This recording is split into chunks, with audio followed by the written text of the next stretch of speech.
লেনদেন করা বৈধ কিনা। ব্যাংক যদি সত্যি ইসলামিক হয় তাহলে তো অবশ্যই লেনদেন বৈধ হবে।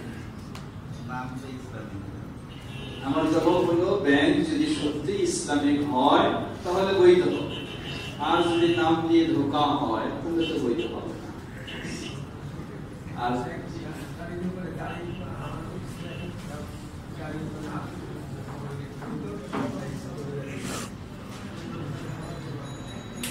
আমাদের ভাই প্রশ্ন করেছেন দাড়ির সীমা কতটুকু। জবাব, আল্লাহ রাসূল সাল্লাল্লাহু আলাইহি ওয়াসাল্লাম বলেন আ'ফু আল-লুহা, তোমরা দাড়ি ছেড়ে দাও, টেকিয়াম ছেড়ে দাও। আমার প্রশ্ন, জুমার দিন কি 2000 চলবে? আমাদের ভাই প্রশ্ন করেছেন জুমার দিন 2000 চলে কি না।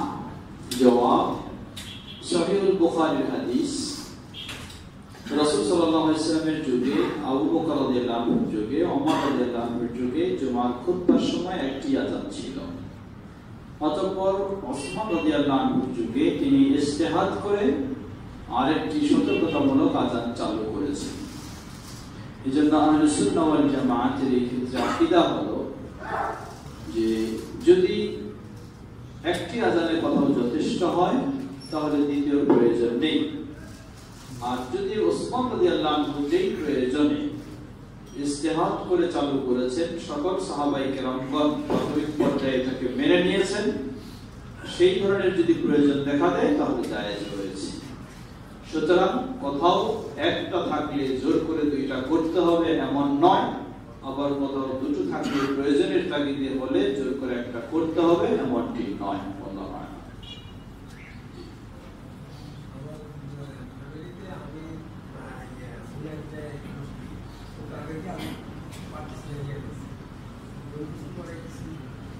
আমাদের ভাই বলছেন যে আমার ফ্যামিলিতে আমি আলহামদুলিল্লাহ সহিহ আকীদায় মেনে চলার চেষ্টা করছি, কিন্তু বাকিদেরকে পথে নিয়ে আসতে পারছি না। আমরা আপনাকে পরামর্শ দেব কয়েকটি। প্রথম পরামর্শ হলো আপনি নিজের এবং তাদের হেদায়েতের জন্য আল্লাহর কাছে বেশি বেশি দোয়া করবেন, আল্লাহর কাছে কাঁদবেন, আল্লাহ হেদায়েতের মালিক। দ্বিতীয় পরামর্শ, আপনি যেভাবে বিষয়টাকে বুঝেছেন আপনার পরিবারের সদস্যদেরকে সেইভাবে সেই চিন্তায় বোঝানোর চেষ্টা করবেন। তৃতীয় পরামর্শ হলো তাদেরকে কিছু বই পুস্তক ভালো পড়ার জন্য দিবেন, পড়ুক তারা, পরে এভাবেই বলবেন যে তোমরা পড়ো, পরে যদি ভালো লাগে আলহামদুলিল্লাহ, কোরআন হাদিস পাও আলহামদুলিল্লাহ, তোমাদেরকে মানতে আমি বাধ্য করছি না, তোমরা আগে পড়ো, মানবা কিনা এটা পরের বিষয়, আগে পড়ো। সেই সাথে যারা সহিহ আকীদা, কোরআন সহিহ হাদিসের আলোকে ভালো বক্তব্য রাখেন, বিভিন্ন বক্তব্য পাওয়া যায়, সেগুলি শোনার ব্যবস্থা করে দিন। ইনশাআল্লাহ আল্লাহ সুবহানাহু ওয়া তাআলা কবুল করবেন, ইনশাআল্লাহ কাজে আসবে। আমরা দোয়া করছি আল্লাহ তাদের সকলকে সঠিক বোঝার তৌফিক দান করুন। চলার পথে যানবাহনে কোনো সময় মহিলা এসে পাশে বসে, আবার কোনো সময় দুই পাশেও বসে, কিন্তু আমার যাওয়া প্রয়োজন, এই মুহূর্তে কি করা যায়?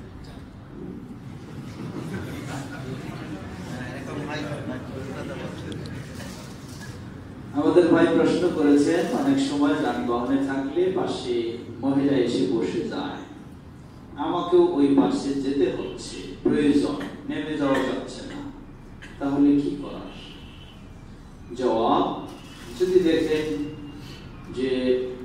যদি দেখেন নয়, এটি স্বাভাবিকই, আপনার দুই পাশেই যদি মহিলা এসে বসে যায়, বেশিরভাগই তাদের বসানো মার্জিত নয়, তাহলে প্রয়োজনে আপনি কষ্ট করে সিটটা ছেড়ে দিয়ে অন্য সিটে যাবেন। যদি তাও না পান, প্রয়োজনে একটু দাঁড়িয়ে কষ্ট করে হলেও যাবেন, তাদেরকে সিট ছেড়ে দেন। নিজেকে বাঁচার জন্য চেষ্টা করতে হবে।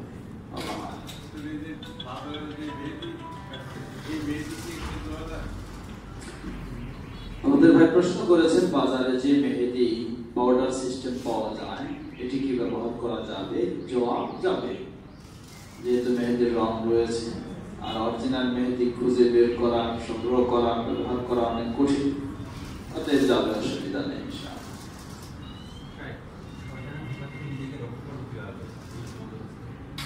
আমাদের ভাই প্রশ্ন করেছেন শয়তানের ধোঁকা থেকে নিজেকে রক্ষা করব কিভাবে।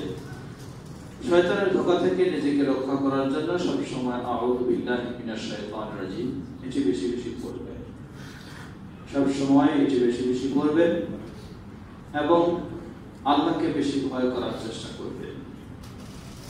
তৃতীয়, যারা শয়তানের পথে চলে, অনুসরণ করে, তাদের সঙ্গ বর্জন করার চেষ্টা করবে এবং যারা শয়তান থেকে বিরত থাকতে চায় তাদের সঙ্গ বেশি নেওয়ার চেষ্টা করবে। ইনশাআল্লাহ আল্লাহ সহজ করবেন।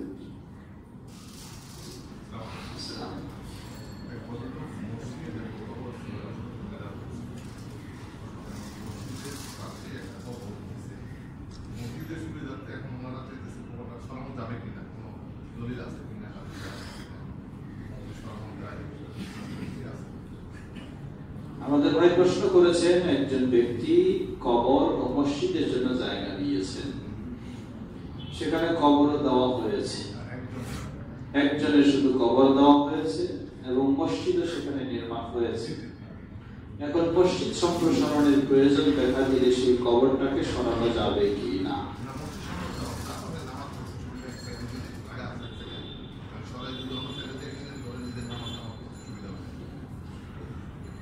সুতরাং সেই জায়গা থেকে এখন কবরটাকে সরানো যাবে কি না? জবাব, আগে মসজিদ হয়েছে না আগে কবর হয়েছে?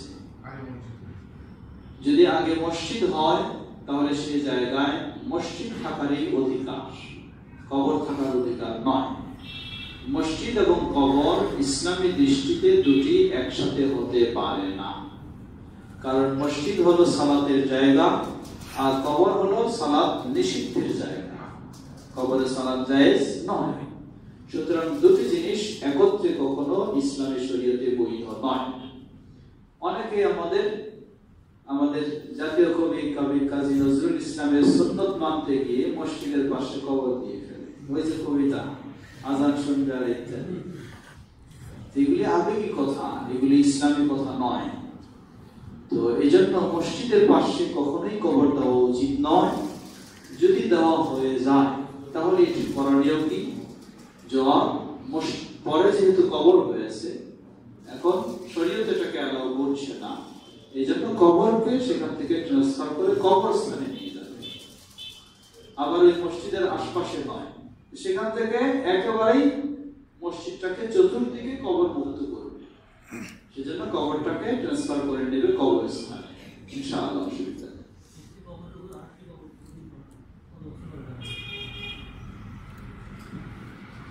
আমাদের ভাই প্রশ্ন করেছেন, এক কবরের উপর আরেকটি কবর কখন দেওয়া যাবে? জবাব, পূর্বের কবরের সবকিছু নিশ্চিহ্ন হয়ে গেছে, যদি মনে হয় কিছুই নেই তাহলে আরেকটি কবর দেওয়া যাবে। আমরা রূপক থেকে সোজা হয়ে যখন দাঁড়াই, রফলাদান করে অনেকে হাত ছেড়ে দিয়ে অনেকে পুনরায় বাদ, সেই ক্ষেত্রে উত্তম কোনটা? আমাদের ভাই প্রশ্ন করেছেন, রুকু থেকে ওঠার পরে কেউ হাত বাঁধি কেউ হাত ছেড়ে দেই, করার কোনটি সঠিক? জবাব, হাত বাঁধার সপক্ষে যারা বলেন তারা মূলত এই সপক্ষে কোনো সহিহ হাদিস, স্পষ্ট কোনো সহিহ হাদিস নেই।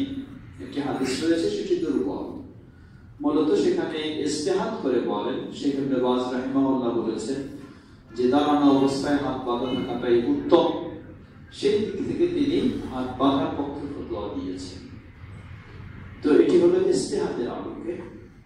অপরপক্ষে যারা নিষেধ করেন তারা বলেন যেহেতু হাত বাঁধার সপক্ষে কোনো স্পষ্ট সহিহ হাদিস পাওয়া যায় না, সাধারণ হাতের অবস্থা হলো হাতটি নিচে নামানো থাকবে, তাই এটাই হবে, এটাই সঠিক। তো সেই দৃষ্টিকোণ থেকে মনে করি যেহেতু এই বিষয়ে কোনো সহিহ হাদিস পাওয়া যায় না হাত বাঁধার, তাই না বাঁধাটাই সঠিক মনে করি। আল্লাহ অধিকাংশ আকীদার ক্ষেত্রে একমত হওয়া সত্ত্বেও বাংলাদেশে আহলে হাদিসের এত নাম কেন? জমিয়ত, আন্দোলন, আব্দুর রাজ্জাক বিন ইউসুফ, মুজাফফর বিন হোসেন, আমাদের ভাই কয় যে অধিকাংশ আকীদার ক্ষেত্রে একমত হওয়ার পরেও এত নাম কেন? এই প্রশ্নটা তো আমাকে করা যাবে না। বলেন কেন? কারণ আমি তো হলাম আসল নাম যেটা সেটার সাথেই আছি। তাহলে যারা নতুন নাম নিয়ে আসছে তাদেরকে এই প্রশ্নটা করতে হবে, ঠিক কিনা? যারা নতুন নতুন নাম নিয়ে আসছে তাদেরকে এই প্রশ্নটা করতে হবে। তো এই দৃষ্টিকোণ থেকে মনে করি যেহেতু এই বিষয়ে কোনো সহিহ হাদিস পাওয়া যায় না, সাধারণ হাতের অবস্থা হলো হাতটি নিচে নামানো থাকবে, তাই এটাই হবে, এটাই সঠিক। এবং আমিও এই প্রশ্ন করি, কেন নতুন এটা না? এত এগুলি বেশিরভাগই নেতৃত্বের প্রয়োজনে এই নাম এবং দলগুলি তৈরি হয়েছে। 1946 সাল থেকে এই বাংলার মাটিতে আহলুল হাদিসদের একটি দল, সেটি হচ্ছে জমিয়তে আহলে হাদিস। এরপরে যতগুলি শুনি এগুলি সব নতুন হয়েছে। নতুন হওয়া কি সুন্নাত না বিদআত? নতুন হওয়া তো বিদআত, তাই না? অতএব আমরা বলবো এগুলি কখনোই উচিত নয়। তাই আমরা আহ্বান জানাচ্ছি, আপনারাও চেষ্টা করুন যেন বাংলার বুকে সকল আহলে হাদিসরা সেই আসনে এবং এক প্ল্যাটফর্মে সমবেত হয়। এটাই আমাদের জন্য কল্যাণকর, না হলে অবশ্যই এটি আমাদের জন্য ক্ষতিকর। আল্লাহ আমাদের সবাইকে সে তৌফিক দান করুন। আমি একজন পুলিশের সদস্য, আমার বাড়ি হচ্ছে গাইবান্ধা। আমি আমার ছোটবেলা থেকে দেখে এসেছি যে আহলে হাদিস আসলে আমরা উত্তরাধিকার সূত্রে আহলে হাদিস হয়েছি। আমরা কেন আহলে হাদিস? আমাদের মৌলানারা বা এলাকার যারা আমাদেরকে নামাজ পড়ান তারা অনেক ভালোভাবে। এখন এই আহলে হাদিসকে ভালোভাবে জানতে গেলে আসলে আমাদের কী করা উচিত, কীভাবে বোঝা উচিত? এছাড়াও আপনি একটা তাফসীরের কথা উল্লেখ করেছেন যে এখন বাজারে পাওয়া যাচ্ছে, এটার নাম সম্পর্কে আমাদের ভাই প্রশ্ন করেছেন যে আমি একজন এমন এলাকার মানুষ যে এলাকার মানুষেরা আহলে হাদিস, তবে বাইরেই তিনি গড়ে উঠেছেন, মানুষ হয়েছেন, যার কারণে আহলে হাদিসদের সঠিক তথ্য সম্পর্কে ওনার জানা নেই। তাই বললেন যে আহলে হাদিসদের সম্পর্কে বিস্তারিত কিভাবে আমি জানতে পারবো? জবাব, এই বিষয়ে আপনাকে বেশ কিছু বই পুস্তক পড়ালেখা করতে হবে এবং এই বিষয়ে ইউটিউবে আপনি অনেক লেকচার পাবেন। আমাদের বেশ কিছু হাদিসের পরিচিতি হিসাবে অনেক কিছু লেকচার রয়েছে, সেগুলির মাধ্যমে আপনি অবগত হতে পারবেন। আপনি থাকেন কোন এরিয়ায়? আমি থাকি হচ্ছে মিরপুর 14। আপনি এখানে প্লাস মিরপুর 12 সে এগুলিতে একটু জমা করবেন নিয়মিত, তাহলে ইনশাআল্লাহ আপনার অনেকটা ধারণা এসে যাবে। মিরপুর 12তে সেখানে অনেক বই পুস্তক পাওয়া যায়, কিছু বই পুস্তক সংগ্রহ করবেন, তাহলে ইনশাআল্লাহ বিষয়টি সহজে জানতে পারবেন।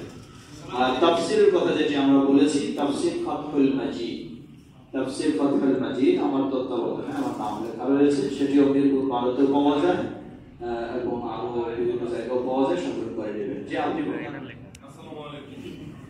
আমি ওযু করার সময় পানির অপচয় রোধ করার জন্য কল থেকে যখন পানি ছেড়ে ওযু করি, ওই পানিটা আমি বালতিতে দিই।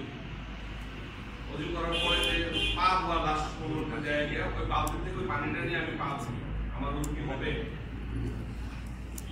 আমাদের ভাই প্রশ্ন করেছেন যে ওযু করার সময় পানি কম ব্যবহারেই যেন ওযু করা যায়, অপচয় যেন না হয়, এজন্য তিনি ওযু করার সময় ট্যাপের নিচে, কলের নিচে একটা বালতি রাখেন।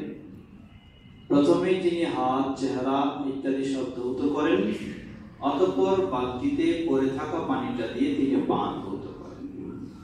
তাহলে ওযু হবে কি না?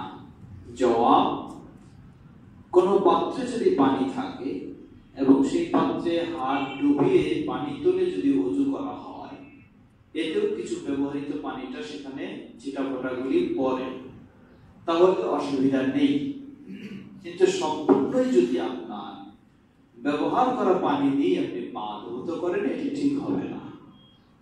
তো এই জন্য পা আপনি হতে পারে সেই পানি দিয়ে পা একটা ভিজায় নেবেন, এরপর আপনি ট্যাপের পানি দিয়ে পাটা ধৌত করবেন। জি, আসসালামু আলাইকুম।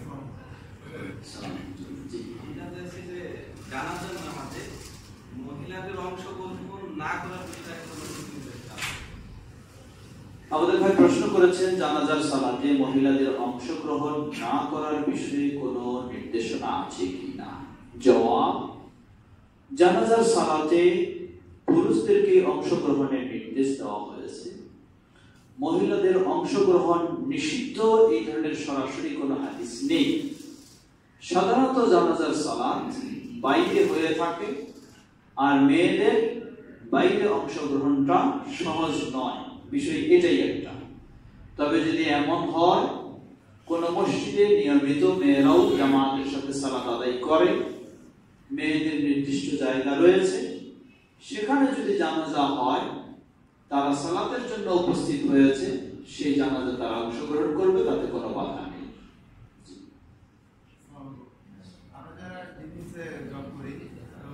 আমাদের সীমিত আয় থেকে আমরা সবাই বেশিরভাগ মানে নির্ভর করে ডিপিএস এর উপর ব্যাংকিং।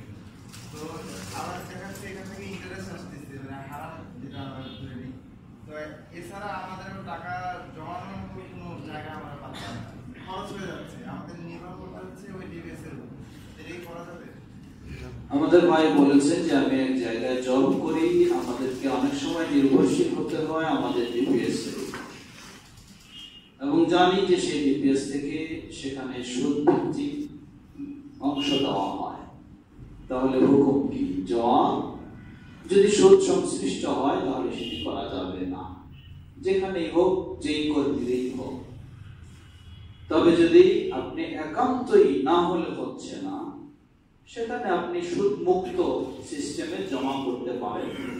নিজের বাসায় জমা করাটা নিরাপদ নয় বা কোথাও রাখাটা নিরাপদ নয়, তাই আপনি সুদ মুক্ত যদি জমা করতে চান, সেটা হয়তো সিস্টেম আছে, পদ্ধতি আছে, সেটি আপনি করতে পারেন, কিন্তু সুদের অংশ নেওয়া কখনো জায়েজ হবে না। আল্লাহ আজকে শেষ করবো আমরা।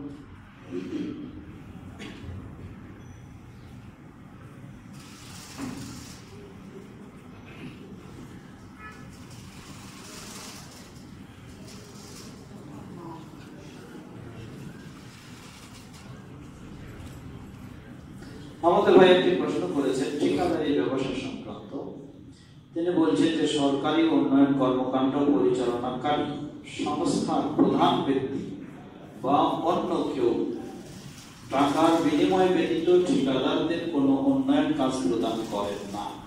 এমত অবস্থায় ঠিকাদারি ব্যবসার সাথে জড়িত তাদের করণীয় কি? জবাব, আল্লাহ সুবহানাহু ওয়া তাআলা রিজিকের মালিক, তাই প্রথম বলবো আমরা যেটি সংশয় যুক্ত মুক্ত নয়। রাসূল সাল্লাল্লাহু আলাইহি ওয়াসাল্লাম বলেন, দা মা ইয়ারিবুকা ইলা মা লা ইয়ারিবু, যা সংশয় মুক্ত সেটি যুক্ত সেটি বর্জন করে আপনি সংশয় মুক্ত পথ অবলম্বন করুন।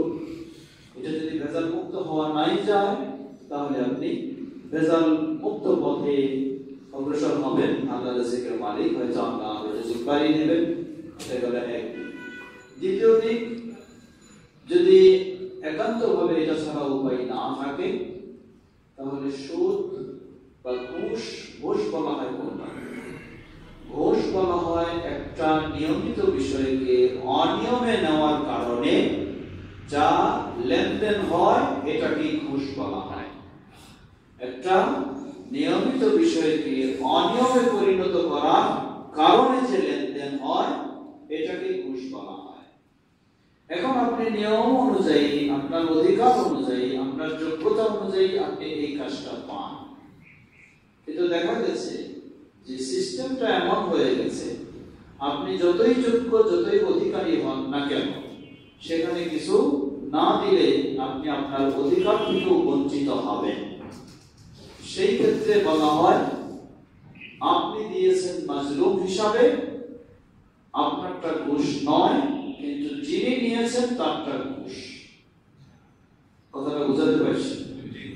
যদি বিষয়টা এমন হয় যে আপনার অধিকার বঞ্চিত হচ্ছে, উদাহরণস্বরূপ ধরেন আপনার একটা জায়গা, একটা জমি, এই জমির মালিক আপনি, ক্রয় সূত্রে হোক বা ওয়ারিশি সূত্রে মালিক। এখন জমির রেকর্ডের জন্য সেই রেকর্ড কর্মকর্তারা এসেছেন, জমি রেকর্ড করবে।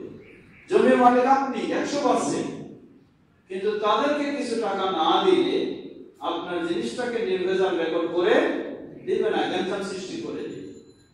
আপনি প্রাথমিক পর্যায়ে চেষ্টা করবেন এটা থেকে মুক্ত হওয়ার। যখন দেখছেন যে কিছু না দিলে তারা আমার একটা এমন জটিলতা সৃষ্টি করে দিবে, যেটার জন্য আমাকে বছর পর বছর কি করতে হবে, অফিসে দৌড়াইতে হবে, অনেক কষ্ট করতে হবে, অথচ এটা আপনার 100% অধিকার, যে এই অধিকারকে ঠিক রাখার জন্য এখন কিছু টাকা না দিলে যখন নষ্ট করে দিচ্ছে আপনার এই অধিকার, এটাকে যথাযথ বহাল রাখার জন্য আপনি যদি কিছু দিতেই হয়, এটা আপনি মাজলুম হিসাবে দিলেন, আপনারটা ঘুষ নয়, কিন্তু যিনি নিলেন তারটা হবে ঘুষ।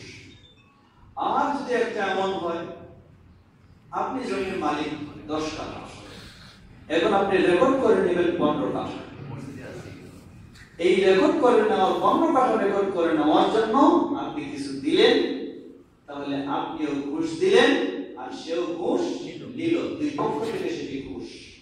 আর আগেরটা আপনার 10 টাকাকে ঠিক বহাল রাখার জন্য, আপনার অধিকার যেন নষ্ট না হয়, এটাকে ঠিক রাখার জন্য মাজলুম হয়ে যখন আপনি দিলেন, সেটি ঘুষ হবে না, আপনার পক্ষ থেকে হবে না, কিন্তু যে দিবে তারটা ঘুষ হবে।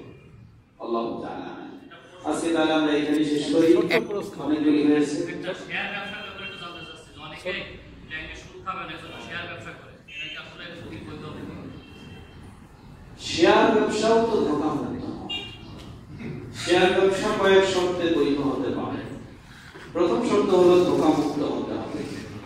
দ্বিতীয় শর্ত লেনদেন শরীয়তসম্মত পন্থায় হতে হবে। তৃতীয় শর্ত যে কোম্পানি শেয়ার ছেড়েছে সেই কোম্পানিটা বৈধ হতে হবে। একটা মদের কোম্পানি শেয়ার ছেড়ে দিল, এই শেয়ার কখনোই বৈধ নয়, যতই ইসলামী পদ্ধতিতে হোক। এই তিন শর্তের আলোকে শেয়ার ব্যবসা বৈধ হতে পারে। আপনারা শেষ হলো আমি জিনিসটা ক্লিয়ার হওয়ার জন্য, যে টেপ ছেড়ে দিলে উঁচু পানি বেশি খরচ হয়, সেই ক্ষেত্রে মগের ভিতরে পানি নিয়ে সরাসরি হাত ডুবিয়ে উজু করা যাবে কি না, হাত পরিষ্কার করে যদি আমি এটাই বলেছি তখন, এটা ক্লিয়ার হওয়ার আপনি মগে বা বালতিতে পাত্রে পানি নিয়ে হাত ডুবিয়ে উজু করবেন, অসুবিধা নেই। ঘুম থেকে উঠলে, রাতের ঘুম থেকে উঠলে অথবা হাতে নাপাক লেগেছে এরকম মনে হলে আপনি আগে দুটি হাত 3 বার ধুয়ে দিবেন বাইরে, তারপর সেই হাত পানিতে ডুবাবেন। এটা অসুবিধা নেই। আল্লাহু তাআলা। আজকে আমরা এখানে শেষ করি। সুবহানাল্লাহ।